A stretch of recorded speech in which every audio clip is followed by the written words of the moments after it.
श्रोताओं नमस्कार, मैं निशा नैयर। हमारे इस कार्यक्रम भारत विकास डायरी में आपका स्वागत करती हूँ। श्रोताओं, इस कार्यक्रम के जरिए हम आपको छत्तीसगढ़ के विभिन्न संसदीय क्षेत्रों के बारे में जानकारी देंगे। इस कार्यक्रम में आज हम आपको ले चलेंगे राजनांदगांव संसदीय क्षेत्र। राजनांदगांव संसदीय क्षेत्र के अंतर्गत 8 विधानसभा क्षेत्र आते हैं। इस संसदीय क्षेत्र में ताजा आंकड़ों के अनुसार 19,82,000 से अधिक मतदाता हैं। इनमें से करीब 9,87,000 पुरुष मतदाता और करीब 9,95,000 महिला मतदाता हैं। वर्ष 2019 में हुए पिछले चुनाव में इस संसदीय क्षेत्र से भारतीय जनता पार्टी के प्रत्याशी संतोष पांडे ने जीत हासिल की थी। उन्होंने अपने निकटतम प्रतिद्वंदी भारतीय राष्ट्रीय कांग्रेस के भोलाराम साहू को 1,11,000 से अधिक मतों से हराया था। इस चुनाव में भारतीय जनता पार्टी को 54% और कांग्रेस को करीब 42% मत प्राप्त हुए थे। पिछले चुनाव में राजनांदगांव लोकसभा क्षेत्र से कुल 14 उम्मीदवार मैदान में थे, जिनमें से 4 महिला उम्मीदवार थीं। इस चुनाव में राजनांदगांव संसदीय क्षेत्र में 17,16,459 मतदाता थे, जिनमें से 12,87,597 मतदाताओं ने अपने मताधिकार का प्रयोग किया था। इस तरह से पिछले लोकसभा चुनाव में राजनांदगांव संसदीय क्षेत्र में 76% से अधिक मतदान दर्ज किया गया था। सबसे अधिक मतदान कवर्धा विधानसभा क्षेत्र में हुआ था, जबकि सबसे कम खुज्जी विधानसभा क्षेत्र में दर्ज किया गया था। श्रोताओं, बीते 5 सालों के दौरान राजनांदगांव संसदीय क्षेत्र में विकास के अनेक कार्य हुए हैं। खासकर लोगों को केंद्र सरकार की विभिन्न योजनाओं का काफी लाभ मिला है। प्रधानमंत्री आवास योजना, गरीब अन्न कल्याण योजना, किसान सम्मान निधि योजना, आयुष्मान भारत योजना और उज्ज्वला योजना का लाभ भी बड़ी संख्या में लोगों को मिला है। राजनांदगांव संसदीय क्षेत्र के सांसद संतोष पांडे ने बताया कि सांसद के रूप में बीते 5 वर्षों के कार्यकाल के दौरान इस लोकसभा क्षेत्र में विकास के अनेक कार्य हुए हैं। राजनांदगांव लोकसभा क्षेत्र में ऐतिहासिक काम हुए हैं। स्वतंत्र भारत में अभी तक इतने काम कभी नहीं हुए। मैं अवगत कराना चाहूंगा कि हमारा जो राजनांदगांव की जो बंजर जमीन थी, जो बंजर भूमि थी, रेंगा कठेरा, गिरगांव, टोला गांव, उडार बांध, मार गांव सहित ऐसे 9 गांव से ऊपर बंजर पड़ी सरकारी जमीन पर सोलर प्लांट लगा करके और 945 करोड़ की लागत से आज माननीय प्रधानमंत्री जी ने ये सौगात क्षेत्रवासियों को समर्पित किया, वर्चुअल उद्घाटन किया और इसमें 500 एकड़ जमीन में बने इस प्लांट को भारत की सबसे बड़ी प्लांट ये प्लांट है और इसमें 500 एकड़ क्षेत्र में ये फैला हुआ है, जिस जमीन पर 100 मेगावाट का सोलर एनर्जी प्लांट है, जिसे छत्तीसगढ़ राज्य विद्युत वितरण कंपनी लिमिटेड खरीदेगी। 132 केवी सब स्टेशन में सीधे बिजली की सप्लाई होगी और ये कहें कि इसकी लागत 9 साल में जो खर्च हुआ है वो पूरी हो जाएगी और जबकि ये प्लांट की क्षमता करीब 25 साल के हिसाब से बनाई गई है। देश के सबसे बड़े सोलर स्टोरेज प्लांट में अनेक लोग काम करेंगे। देश में कभी छत्तीसगढ़ सरप्लस बिजली छत्तीसगढ़ में और जनरेट होता था और छत्तीसगढ़ में बिजली की खपत बढ़ी है, उत्पादन गिरा है। ऐसे समय पर कोयले पर आधारित जो प्लांट बंद हो चुके हैं, ऐसे समय में भविष्य को देखते हुए सोलर प्लांट की स्थापना जरूरी थी, जो माननीय मोदी जी ने सौंपा है। और ये दुर्ग भिलाई में जो प्लांट लगा है, ये उस प्लांट से 5 गुना बड़ा है। ये हम सबके लिए सबसे बड़ी उपलब्धि है। दूसरा मैं बताना चाहूंगा आप सबको कि अभी हमारा जो राजनांदगांव संसदीय क्षेत्र है, हैदराबाद से माननीय मोदी जी ने जोड़ दिया। मैं गडकरी जी को भी धन्यवाद देना चाहूंगा। मैं लगातार संपर्क किया, प्रयास में था और वो साकार हो गया।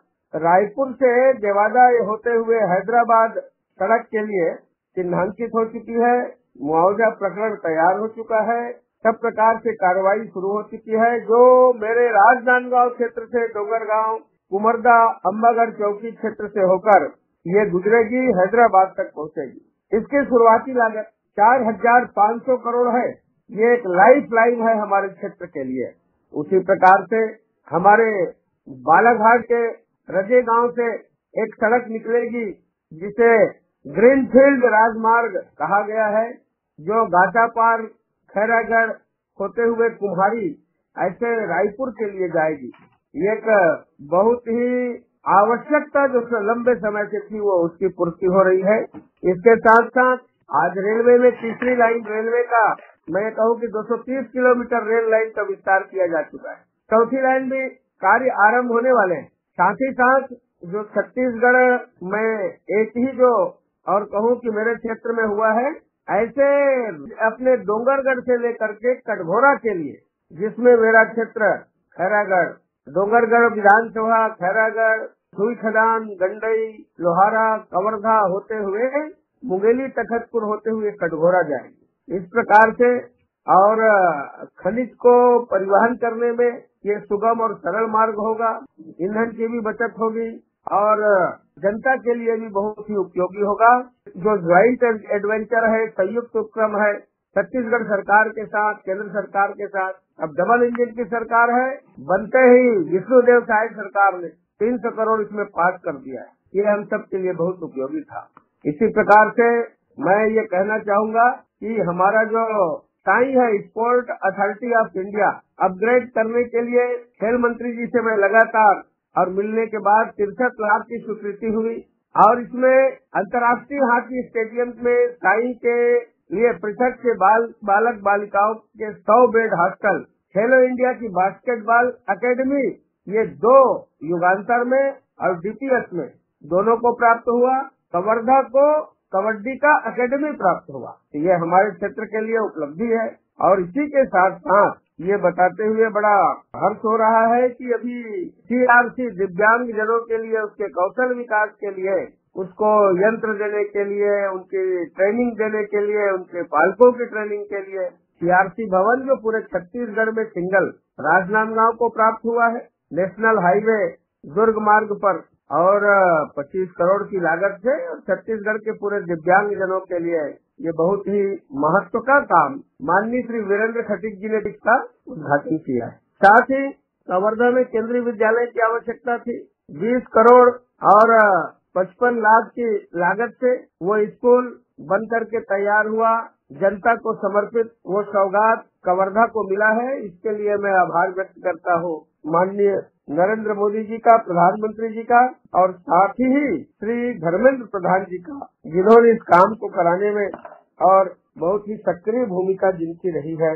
इसके साथ साथ कोविड की प्रथम व द्वितीय लहर के दौरान निधि तो दिया ही गया, साथ ही 1 करोड़ 25 लाख का सहयोग भी इस कोविड के दौरान और सभी लोकसभा क्षेत्र में प्रदान किया गया, जो समय की आवश्यकता थी। प्रसाद योजना के तहत पूरे देश में 51 स्थानों में से एक छत्तीसगढ़ एकमात्र बमलेश्वरी माता के लिए 43 करोड़ की राशि प्रसाद योजना के अंतर्गत जारी की गई। आज कार्य पूर्णता की ओर है और साथ ही साथ मैं ये कहूँगा कि माता के मंदिर में विभिन्न प्रकार के निर्माण कार्य, सौंदर्यीकरण के साथ साथ ये काम होगा और साथ ही प्रज्ञागिरी पर्वत पर भी सौंदर्यीकरण का काम होना है और एक नवीन पार्क की स्थापना हो रही है, संयंत्र बन रहा है, जल्द ही इसका उद्घाटन होगा। इसी प्रकार से डोंगरगढ़ से बोर तालाब जो सड़क की स्वीकृति हुई, केंद्रीय मद से कुल 250 किलोमीटर की सड़क हेतु 149 करोड़ की मंजूरी, 40 सड़कें बनी। प्रधानमंत्री ग्राम सड़क योजना के अंतर्गत 242 करोड़ के 38 सड़कों की स्वीकृति, ये मैं 6 महीने पहले की बात बता रहा हूँ। यानी इतनी सड़कें और हमने बनाने का काम किया है। साथ ही साथ ऐसे जिला मुख्यालय के स्वास्थ्य केंद्रों के साथ ही विकास खंड स्तरीय स्वास्थ्य केंद्र में भी आवश्यक उपकरण प्रदान किए गए।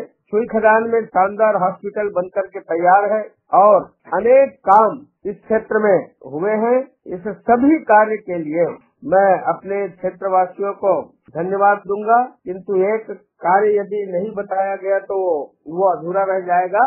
अभी 26 तारीख को ऐसे राजनांदगांव का जो स्टेशन है रेलवे स्टेशन और डोंगरगढ़ का रेलवे स्टेशन, दोनों अमृत स्टेशन बन चुके हैं। दोनों अमृत स्टेशन के अलावा ऐसे 12 अंडर ब्रिज, ओवर ब्रिज और मैं ये कहूँ कि 200 करोड़ की लागत से ये सब बन रहे हैं, जिसमें Gaurinagar underbridge, station park underbridge, ये बहुत ही महत्वपूर्ण है हमारे राजनांदगांव वासियों के लिए। लंबे समय से और ये प्रतीक्षा की घड़ी समाप्त हुई। दरभंगा, सिकंदराबाद और वंदे भारत ट्रेन जो नागपुर से चलती है बिलासपुर के लिए, उसका स्टॉपेज भी हम राजनांदगांव में कराने में सफल हुए। मैं इस सभी कार्यों के लिए और एक सफलता की सीढ़ी जो राजनांदगांव ने जो प्राप्त किया है, बहुत लंबे समय से बहुप्रतीक्षित काम जो हुए हैं, इसके लिए मैं देश के सम्माननीय प्रधानमंत्री जी को, सम्माननीय केंद्रीय मंत्री जी को मैं हृदय से आभार व्यक्त करता हूँ। ऐसे इन मोटे मोटे कामों के अलावा छोटे छोटे अनेक काम जो और भी मेरे क्षेत्र में हुए हैं, मैं आज ये कह सकता हूँ कि जो कल्पना थी एक सांसद के नाते कि मैं अमुक काम को करवाऊंगा, उससे ज्यादा काम कराने में जो मैं सफलता को प्राप्त किया, ये सब श्रेय जनता को जाता है। ये राजनांदगांव के शिल्पी से लेकर के औंधी तक ये जनता का आशीर्वाद रहा और उसी का परिणाम है कि आज हम सब सफल हुए। मैं पुनः एक बार इन सभी सौगातों के लिए हृदय से क्षेत्र की जनता का और देश के प्रधानमंत्री जी का मैं आभार व्यक्त करता हूँ। इस संसदीय क्षेत्र में बड़ी संख्या में लोगों को केंद्रीय योजनाओं का लाभ पहुंचा है। आकाशवाणी समाचार ने इन योजनाओं के कुछ लाभार्थियों से बात की। संतोष कुमार साहू, मोतीपुर राजनांदगांव से, वार्ड नंबर 3। मैं प्रधानमंत्री आवास योजना का लाभ लिया हूँ। मेरा पहला कच्चा मकान था। उस योजना का लाभ लेने से मैं आज पक्का मकान में हूँ। मेरा परिवार पूरा कुशल मंगल से है और मैं इस बात के लिए प्रधानमंत्री नरेंद्र मोदी को धन्यवाद व्यक्त करता हूँ। विनोद कुमार त्रिपुरे, ग्राम सिलहाटी का रहने वाला हूँ। मैं एक किसान हूँ और मुझे मोदी सरकार के द्वारा साल में 6,000 रुपया सहायता राशि मिलता है सम्मान निधि के तौर पे, जिससे मैं समय समय पे अपनी खेती बाड़ी के लिए इसका उपयोग करता हूँ, जिससे मुझे बहुत फायदा हो रहा है और सहायता भी मिल रहा है। श्रोताओं, शिवनाथ नदी के तट पर स्थित राजनांदगांव संसदीय क्षेत्र वन और खनिज संसाधनों के अलावा कृषि पर आधारित है। यहां पहले बंगाल नागपुर कॉटन मिल्स के रूप में राज्य का इकलौता सूती वस्त्र उद्योग था। एशिया का पहला और एकमात्र संगीत विश्वविद्यालय इंदिरा कला एवं संगीत विश्वविद्यालय खैरागढ़ में स्थित है। पर्यटक स्थलों में मां बमलेश्वरी मंदिर, जो कि डोंगरगढ़ में स्थित है, पूरे भारत देश से दर्शनार्थी यहां दर्शन लाभ पाने आते हैं।